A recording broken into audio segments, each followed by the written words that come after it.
Existe uma mentira muito repetida no mundo da educação, que a ideia de que basta fazer um curso, receber um certificado e pronto, tá tudo bem.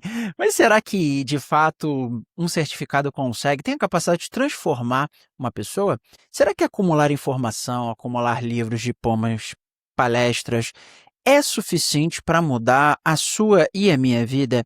Ou será que o verdadeiro aprendizado só acontece quando uma pessoa de fato pratica, erra, vivencia, experiencia, tenta algo novo, se conhece melhor e transforma conhecimento de fato em ação?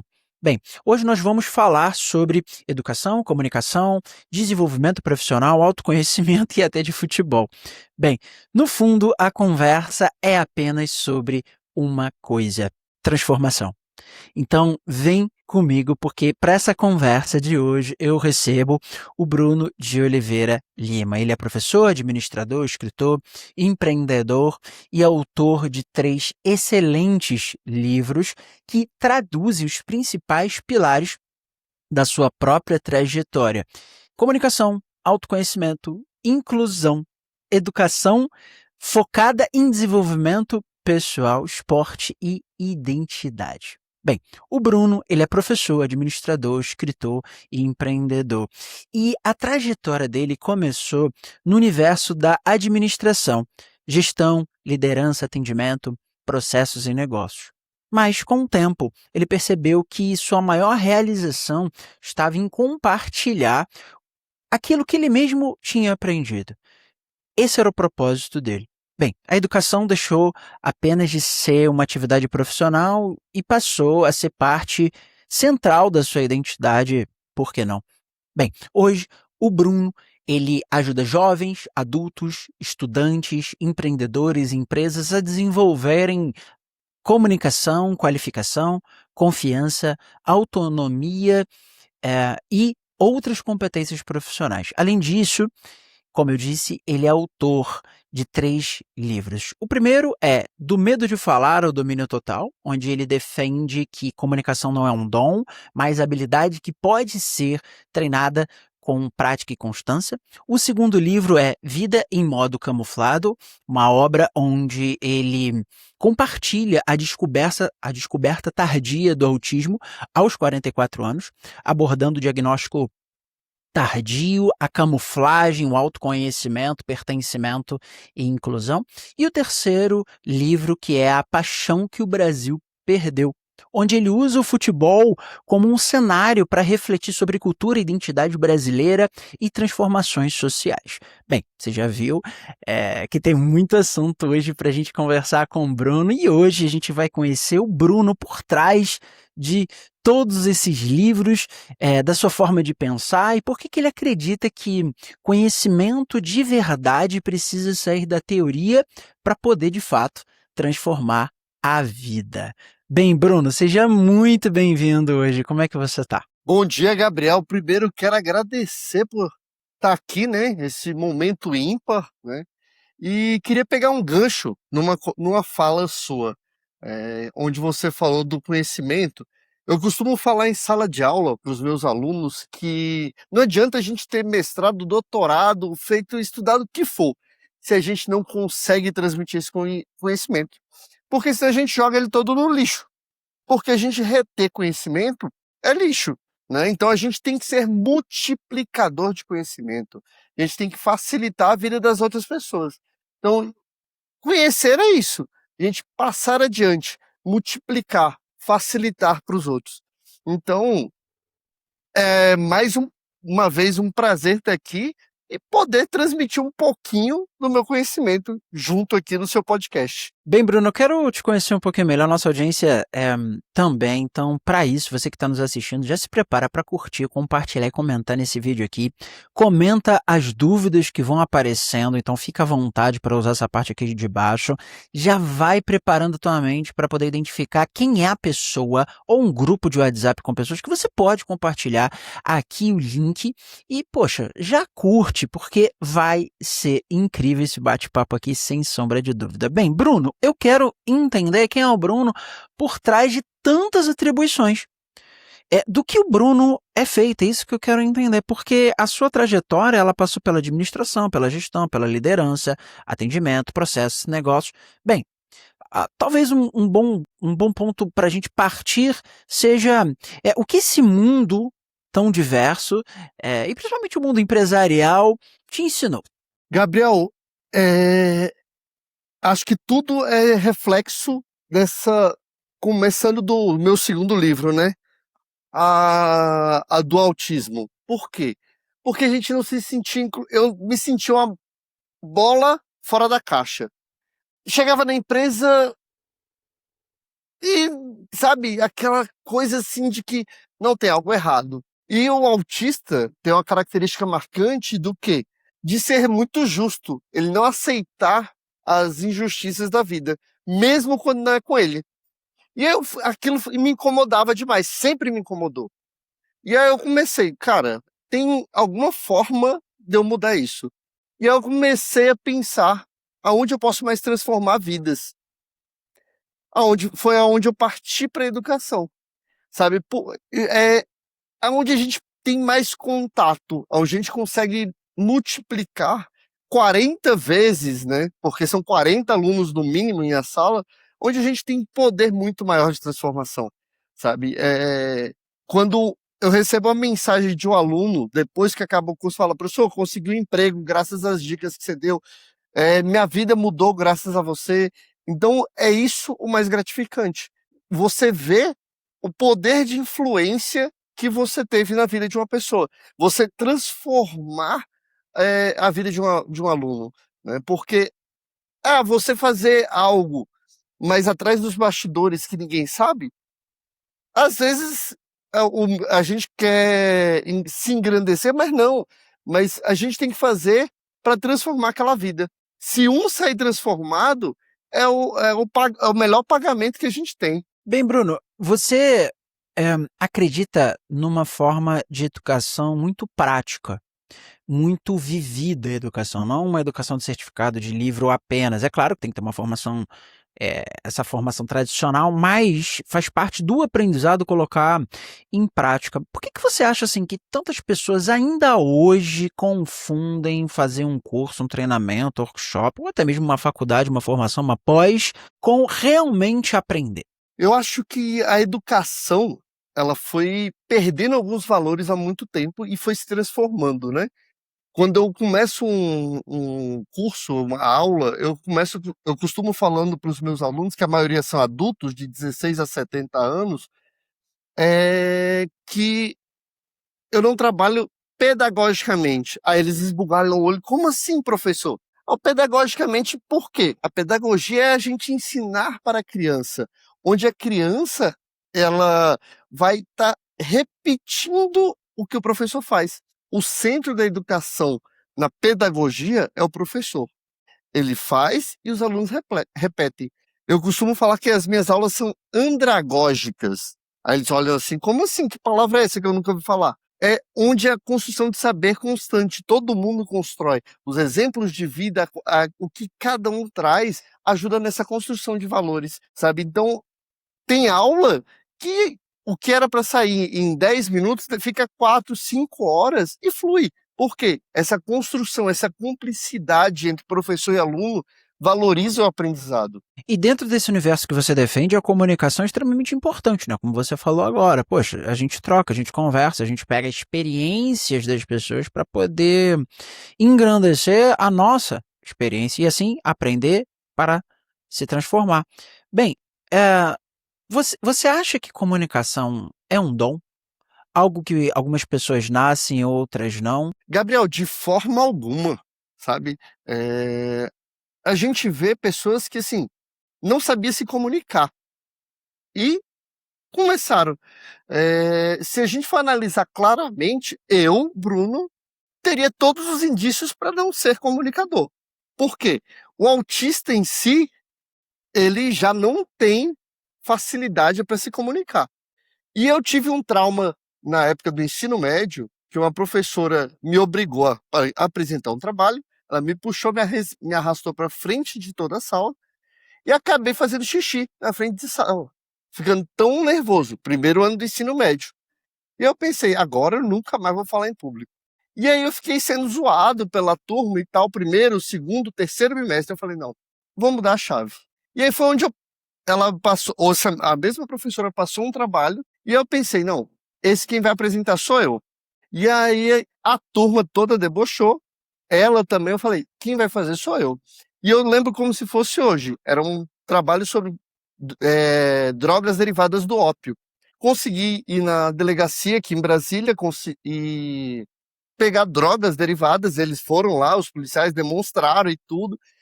Expliquei e a professora assim, eu nunca vi uma apresentação tão perfeita quanto essa. E de uma pessoa que no primeiro momento, no mesmo ano, não tinha conseguido falar. O que que você fez? Eu falei, professora, eu usei aquilo como um trampolim. Se eu fosse usar aquilo para me vitimizar, eu nunca mais iria fazer nada da minha vida. Então eu usei aquilo. E eu percebi que aquilo ali teria que ser um motivador para fazer diferença na minha vida. E a partir daquilo ali que eu vi que eu consegui superar, foi onde eu comecei a implementar coisas lúdicas na minha vida. Eu comecei a aprender de forma que facilitaria para mim. Então eu pegava coisas da escola e transformava em jogos para que eu facilitasse meu aprendizado. Olha que interessante, né? Eu compreendo muito bem a sua dificuldade em se comunicar, porque eu tenho um filho autista e ele era não verbal. Ele começou a falar há pouco tempo, ele tem muita dificuldade ainda, tá aprendendo a ler, escrever, enfim. E é o Noah, ele tem 12 anos. E eu vejo a dificuldade que ele tem. Mas eu também vejo, como pai, e conhecendo bem, muito bem ele, a vontade que ele tem de se comunicar. Então, você acha que esse momento da sua vida, onde você teve uma bifurcação, claramente você tinha que escolher ou se encolher ou usar aquilo como um trampolim e você ficar mais forte.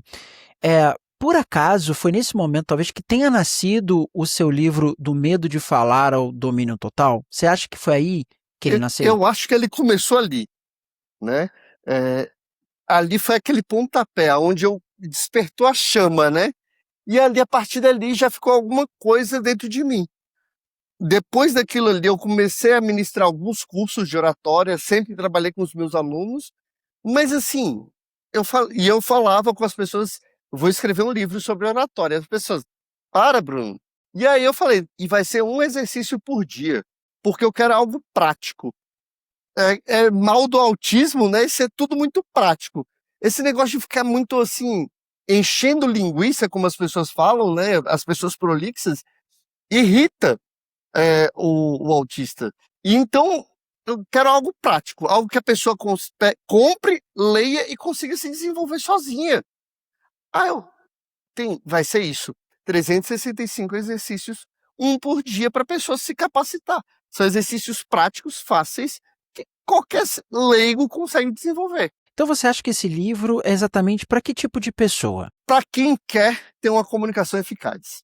Antes, deixa eu fazer um gancho, Gabriel. Eu costumo ter uma frase na internet que as pessoas falam assim: você acha que eu sou responsável por aquilo que eu falo ou por aquilo que as pessoas entendem? Eu já aproveito e jogo a pergunta para ti. O que que você acha? Eu acho que eu sou responsável pelo que as pessoas entendem. Eu É tenho responsabilidade exatamente nisso. isso, sabe? E muitas pessoas acham que ela é responsável pelo que fala, não pelo que os outros entendem.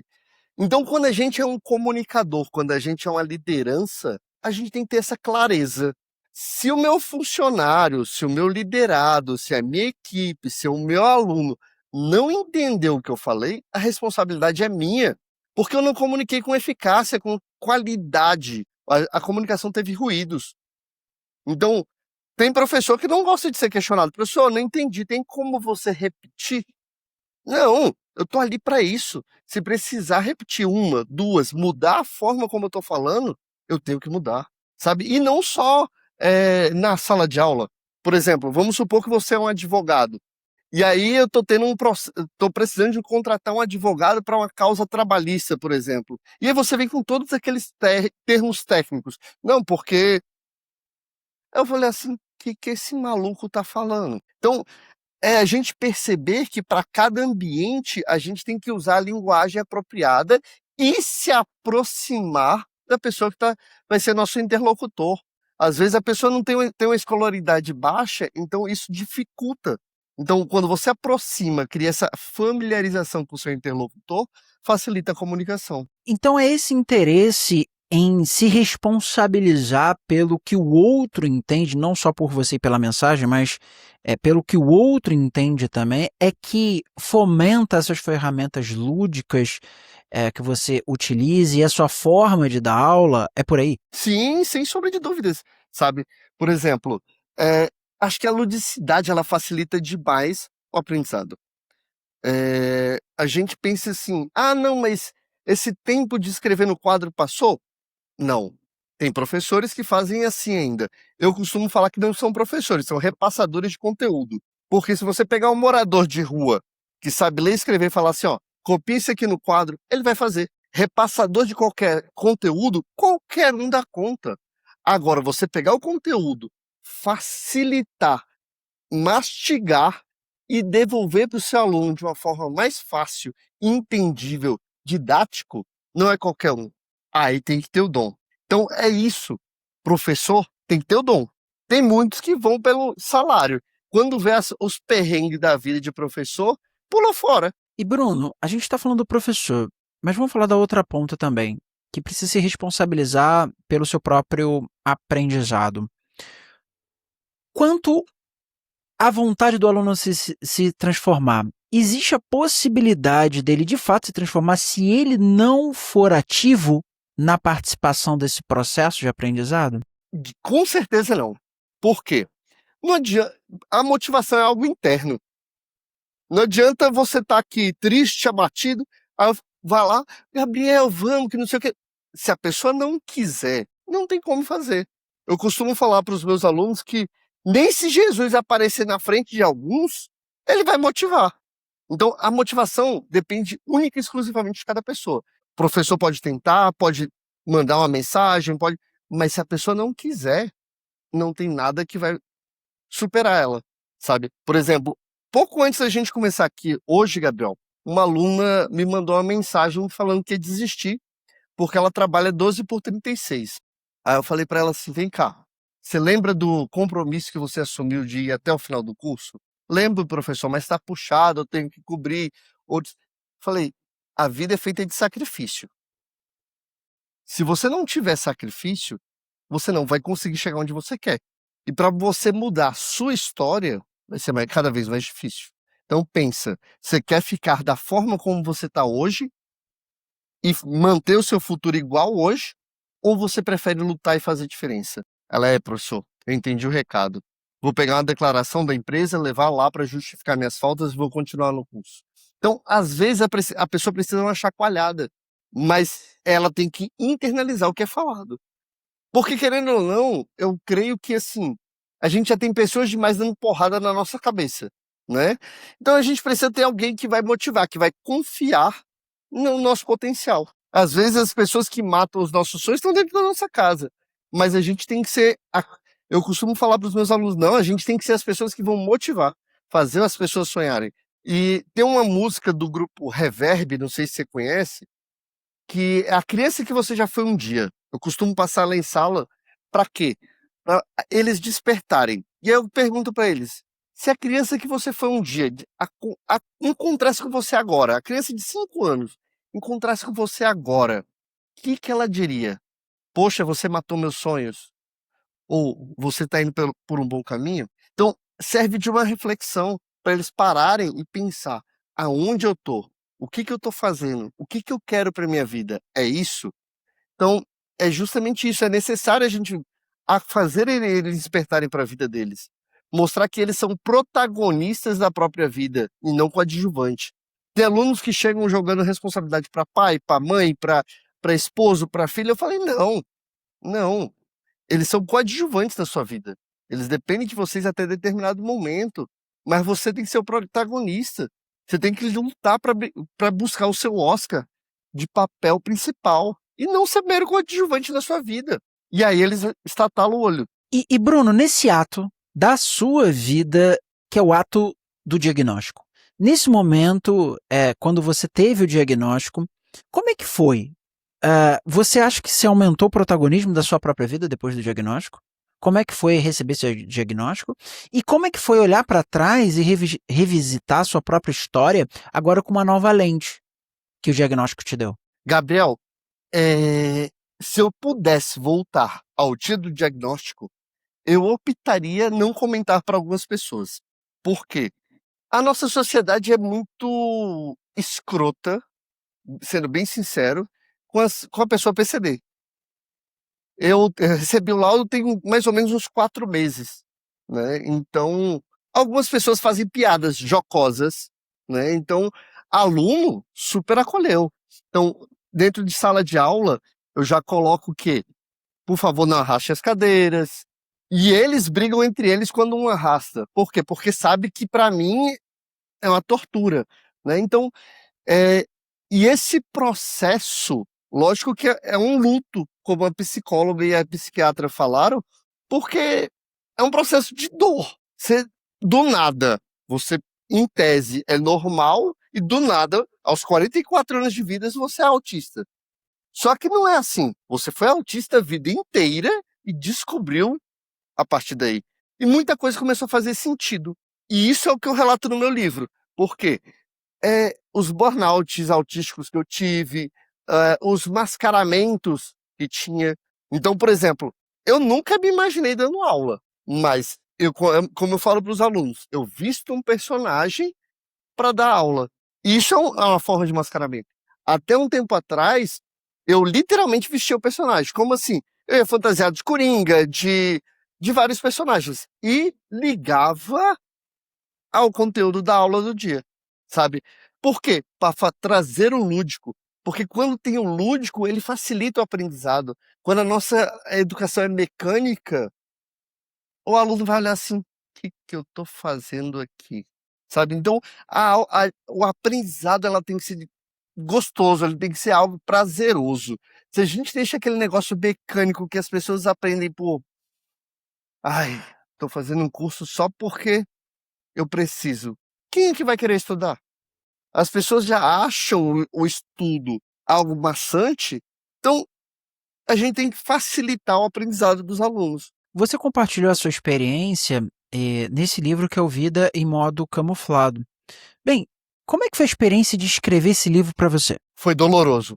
Não vou mentir, foi um processo bem doloroso, porque eu acho que todo o processo de autoconhecimento, de autoanálise, a gente olhar assim para dentro da gente, a gente perceber, caraca, eu passei tudo isso e eu sou isso, eu sou essa pessoa, sabe? Não mudaria nada, porque tudo que eu passei nesses 44 anos de vida me moldou e me forjou a ser o Bruno que eu sou. Né? Ah, mas não mudaria nada. Mas a escritura do livro, teve dia que eu estava digitando no computador e as lágrimas jorrando, porque você relembrar algumas cenas são dolorosas.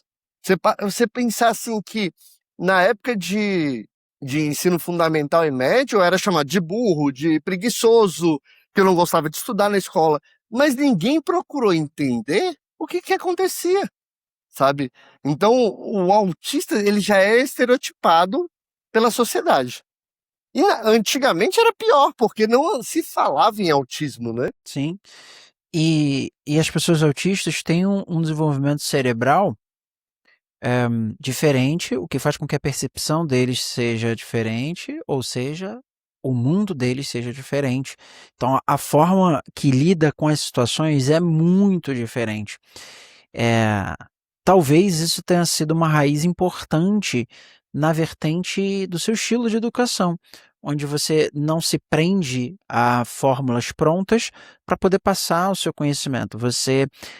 Vendo você falar, me vem à cabeça que muitas vezes talvez você tenha ensinado as pessoas, se esforçado para educá-las da forma que você gostaria que outras pessoas tivessem feito com você.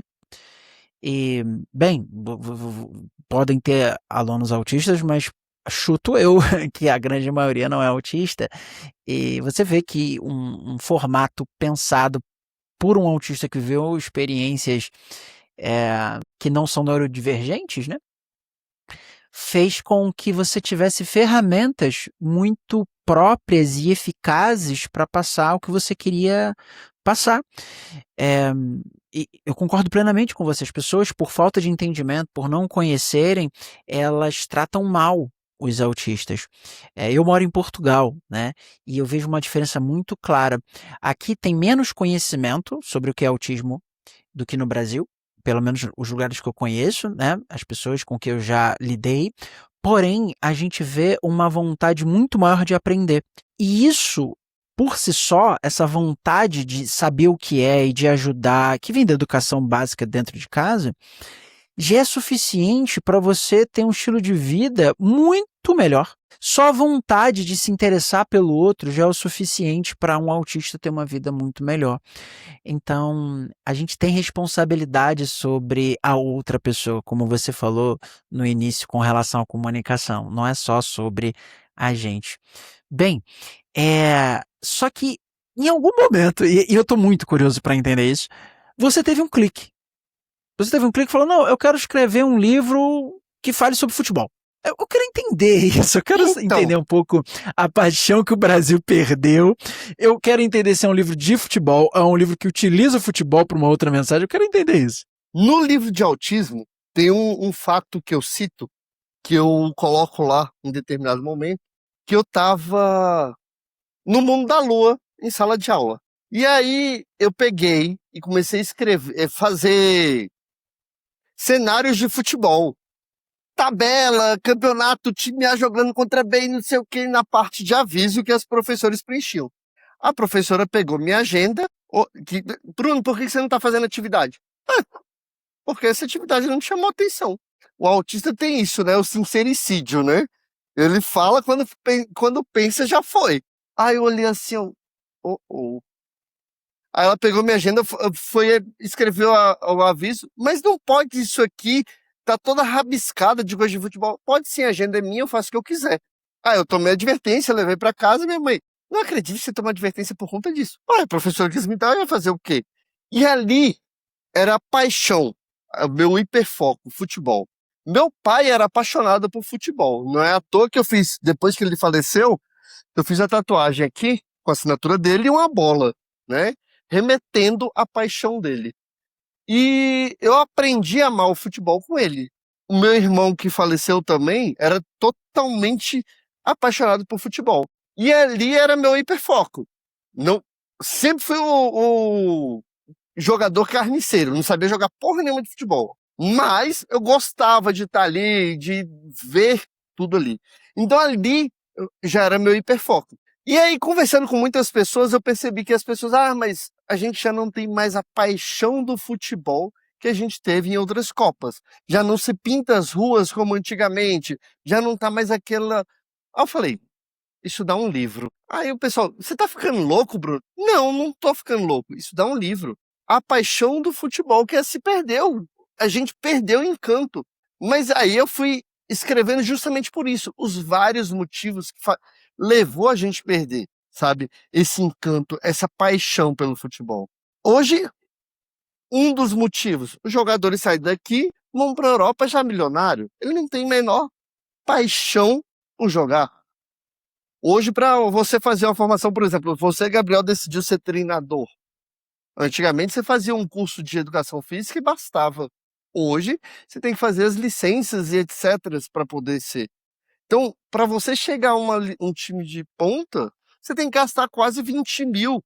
Então, um Brasil que é predominantemente classe média e baixa, está matando o próprio futebol, que era o futebol arte. Então, a gente vai se perdendo valores que a gente tinha. Só que as pessoas preferem, não, a culpa é que. Não, a gente não está formando mais jogadores. Os nossos jogadores que se formam já são vendidos. Exemplo do Vinícius Júnior, com 16 anos já estava vendido para o Real Madrid. Só pode ir com 18, né? Mas já estava vendido. Então, são coisas que a gente vai perdendo com o tempo, mas que não se analisa e se prefere terceirizar as responsabilidades. Mas a gente tem um conjunto. A CBF está sendo omissa com muitas coisas, os clubes. Então é uma falta de gestão generalizada. Vamos ampliar um pouquinho essa conversa que eu acho bem interessante. Você acha que o futebol ele mudou apenas ou nós como sociedade também mudamos e essa mudança acabou fazendo com que a gente se afastasse dessa paixão? Também teve mudança na sociedade, né? Antigamente, por exemplo, você está 2 anos em Portugal, né, que você falou. Então, acho que com certeza você deve lembrar que aqui no Brasil, cada a diversão das crianças antes era o quê? Jogar bola. Você via menino, menina jogando bola, fugindo da escola para jogar bola. Hoje não. Hoje os meninos querem o quê?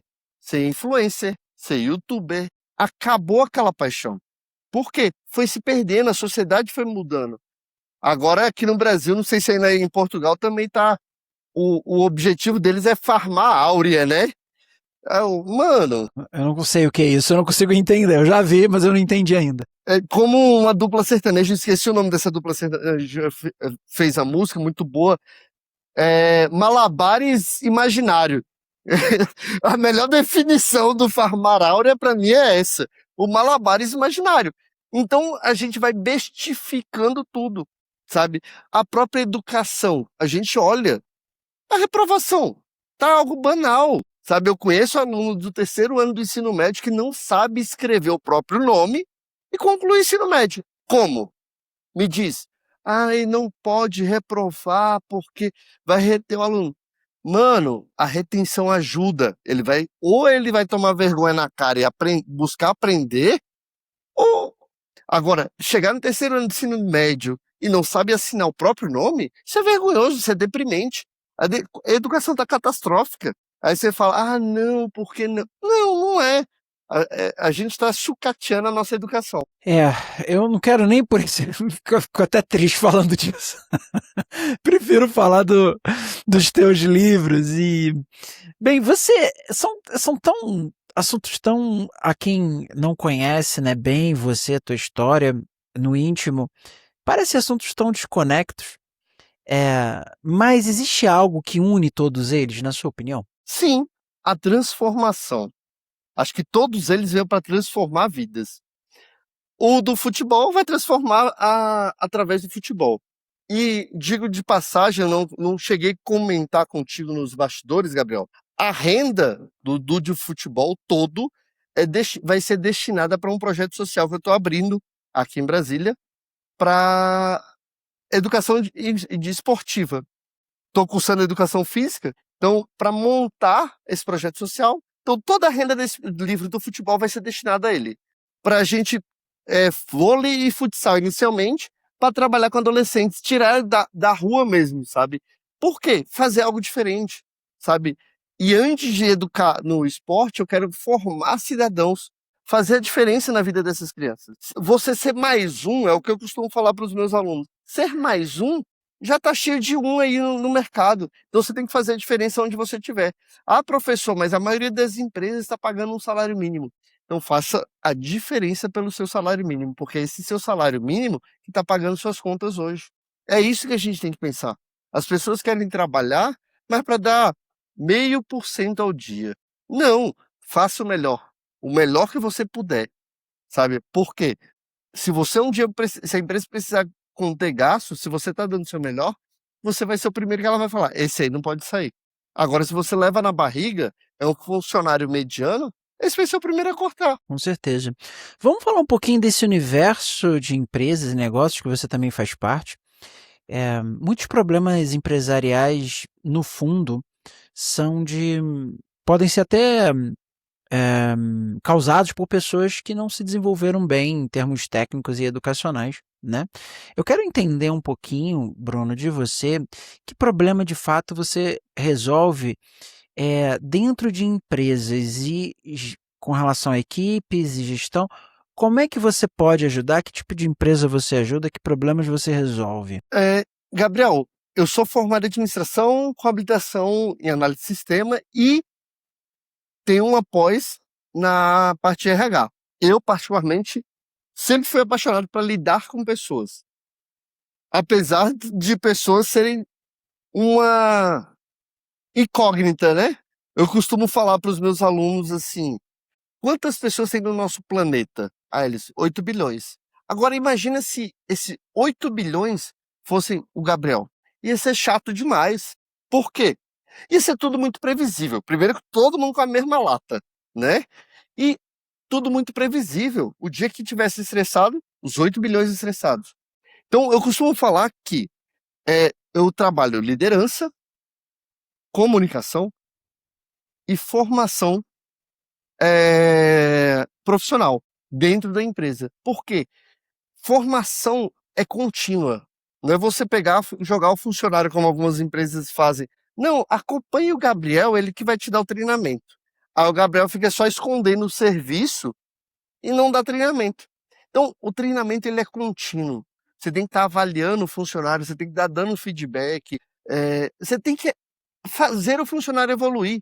Você só cobrar metas, metas, metas, e você não tem o acompanhamento de como está a evolução dele, de que adianta? Outro ponto que eu costumo falar muito, que 90% dos problemas empresariais não são os funcionários, é a gestão. A gestão está sendo falha e reflete nos funcionários, sabe? Quando a comunicação não chega de uma forma clara para os funcionários, isso afeta todo mundo. Por exemplo, eu te contratei para você ser meu funcionário. Aí chega no dia do seu pagamento, você vê uma porrada de desconto e você não sabe o que é. O que eu deveria ter feito? Antes do pagamento, eu chamar, Gabriel, ó, você teve desconto porque você pegou uma antecipação salarial de 200, esse imposto aqui. Ou fazer um impresso, um recibo já é com tudo discriminado. Mas tem empresas que esperam o funcionário reclamar para que fique claramente isso. Então, e gera um desgaste. Então, quando você trabalha de uma forma clara, tudo se facilita. Tudo. A base de tudo é comunicação. Só que as pessoas acham que não. Com certeza absoluta. Agora, de um outro lado, você acha também que a busca influenciada pelo mundo que a gente vive hoje, né, de velocidade, atalhos para ter resultado, processos que não são bem feitos, como você falou agora, né? Você acredita que isso é um motivo, a pressa que hoje todos nós estamos vivendo, é um motivo pela essa falta de resultado, ou até mesmo por prejudicar a comunicação empresarial? Sem sombra de dúvidas. Por quê? Porque às vezes as pessoas estão naquela correria tão desatinada que não consegue passar. Por exemplo, tá saindo para uma reunião e vai falando um recado. Gabriel, a Jané... E a comunicação se perdeu. Aí, às vezes, era um relatório que precisaria para a própria reunião, mas não passou o recado de forma clara e eficiente. Como que a pessoa vai saber? Então, resolva uma demanda por vez. Existem as pessoas que falam que, eu sou multifocal, consigo executar diversas tarefas ao mesmo tempo. Eu falei, beleza, você consegue executar várias tarefas ao mesmo tempo, mas a qualidade se perde. Você não vai executar com a mesma qualidade. E aí, em sala de aula, por exemplo, eu tenho muitas alunas que são donas de casa também, né? Aí eu falo assim, vem cá, você executa várias tarefas ao mesmo tempo, né? Mas você já reparou que quando você coloca as roupas para lavar, você vai fazer comida, você vai passar roupa, tudo ao mesmo tempo, alguma coisa sai errada? Uma comida queima, ou a roupa queima. Por quê? Porque você não está tendo foco em uma atividade. Você está fazendo uma coisa e está com a cabeça em outras 3, 4. Então, quando você foca, você faz com qualidade o seu serviço. E aí você dedica aquela atividade com foco total. Então, hoje as pessoas querem ser multifocais, fazer 1000 coisas ao mesmo tempo e fazem tudo de mediano para baixo, né? Então, ou é melhor você fazer devagar e com qualidade do que rápido e sem qualidade. E com a comunicação, a gente deixa tão de lado, né? A gente acha que é uma competência natural, que a gente não precisa se esforçar ou tecnicamente se aperfeiçoar e a gente vai deixando de lado. Agora, eu quero um recado direto seu para pessoas que já entenderam que, pessoas que estão assistindo agora, já entenderam que tem que se comunicar melhor. Decidiram, cara, comunicação é um ponto central do meu sucesso, eu quero mais resultados, eu preciso me comunicar melhor, eu preciso entender os pontos cegos dessa minha competência. Pessoas que querem se desenvolver profissionalmente, ou até pessoas que querem recomeçar. Na sua opinião, por onde essa pessoa deve iniciar? Primeiro, saber as suas falhas na comunicação, né? Porque não tem como eu evoluir sendo que eu não sei onde que eu preciso progredir, né? Os alunos têm muita, eu costumo falar que ele dá cacofonia, mas eu falo para eles que é a muleta da oratória. Por quê? Ué, né? Então, quando a gente pensa mais rápido do que o vai falar, ou a gente gagueja ou vem a cacofonia. Aí eles, nossa, professor, mas é. Então, para e desacelera um pouco. Começa a fazer esse exercício. O Ariano Suassuna, grandíssimo escritor, ele costumava falar que antes das pessoas quererem fazer curso de oratória, elas precisavam fazer curso de escutatória. As pessoas, nossa, o que tem a ver? Por quê? Hoje, na nossa sociedade imediatista, como você citou antes, Gabriel, as pessoas querem ouvir para já responder. E aí está o erro. As pessoas têm que parar, ouvir. Nossa, o que o Gabriel me falou? Entendi, vou digerir o que ele me falou para depois eu responder. Porque você pode observar, não sei se é em Portugal assim, mas aqui no Brasil está assim. A gente está conversando, de repente eu comecei a falar algo, a pessoa quer falar, ela já corta e começa. Então, é ouvir. Vamos ouvir, entender o que a pessoa está falando, criar um vínculo, ter um diálogo, não é um monólogo. Não é o Bruno fala, o Gabriel fica. O Gabriel vai cortando. Não, é diálogo. É isso que faz a vida. Você dá a oportunidade de conhecer, de ouvir as outras pessoas. É. Bruno, a sua história e sua forma de ver o mundo inspira muito. E eu tenho certeza, você que está nos assistindo aqui, se você ainda não curtiu, para agora, curte, tem um botãozinho aqui para você fazer isso. É uma forma de você incentivar esses bate-papos tão bacanas que a gente tem aqui no podcast. E se prepara para compartilhar esse vídeo que você chegou até aqui. É válido que você compartilhe sim com uma pessoa que precisa ouvir o que a gente conversou aqui. Bruno, a gente está se caminhando para o final. Eu quero uma mensagem final para pessoas que eu tenho certeza que você pode ajudar, né? De tantas, eu creio que as pessoas que não se encaixam, as pessoas que querem ter resultado, mas não sabem como, ou pessoas que estão em empresas e querem fazer a diferença e não sabem exatamente a jornada que precisam seguir. Bem, de uma forma geral, qual o seu recado? Eu vou fechar com uma frase do filme Em Busca da Felicidade, onde o Will Smith tá falando com o filhinho dele na hora que eles estão jogando na quadra. E aí ele fala pro filho assim: nunca deixe que ninguém fale que você não é capaz. Porque você é capaz de fazer tudo aquilo que você quer. Se você acreditar, você tem que ser o primeiro a acreditar no seu potencial. Isso aí resume tudo, sabe? Se você não acreditar no que você vai desenvolver, do que você é capaz, quem vai acreditar em você? É isso. É esse o X da questão. A gente tem que ser o primeiro a vender nosso peixe. Bruno, tem que ser o primeiro a acreditar no Bruno. Se eu não acreditar em mim, Gabriel não vai acreditar, minha mãe não vai acreditar, o Papai Noel não vai acreditar, ninguém acredita. Então eu tenho que vender bem meu peixe, eu tenho que acreditar em mim. Então essa é a máxima da vida. É verdade. E Bruno, essa conversa deixou muito claro que a educação é ferramenta para isso.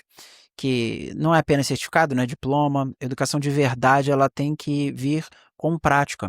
Ela precisa gerar autonomia, ela precisa ajudar as pessoas a se comunicar melhor, se conhecer melhor, transformar conhecimento em vida real. E a sua trajetória é um exemplo. É muito forte ela para as pessoas que estão atentas a escutar. Você veio da administração, da gestão, do mundo empresarial, e aí você encontrou a educação como uma missão e transformou as suas inquietações, a sua história em livros que inspiram as pessoas. Bem, no fundo, os seus 3 livros eles falam sobre desenvolvimento humano, essa é a minha opinião, pelo menos, sobre encontrar sua voz, sobre encontrar o seu próprio sentido, sobre se compreender. Então, eu quero te agradecer demais, Bruno, por compartilhar a sua história, a sua visão, e quero deixar um recado para a nossa audiência aqui. Se essa conversa fez sentido para você, você tem que ir para o próximo passo. E o próximo passo é se conectar com o Bruno. Eu estou deixando aqui um link embaixo para você poder acessar as obras do Bruno, se conectar com o Bruno também. E mais uma vez, eu deixo o recado: se você conhece alguém que tem medo de falar em público, busca desenvolvimento pessoal, está numa jornada de autoconhecimento, se interessa por inclusão ou quer refletir sobre essa paixão que o futebol é, tão próxima, né, do nosso povo, do Brasil, compartilhe esse episódio com essa pessoa. E eu quero te agradecer, Bruno, foi um papo muito bacana. Muito obrigado. Gabriel, eu tenho que agradecer ao convite, a oportunidade de falar um pouquinho e transmitir um pouquinho do conhecimento que eu tenho, né? Como eu falei no início, conhecimento é para a gente multiplicar. Mais uma vez, obrigado. Obrigado. Tchau. Tchau, tchau.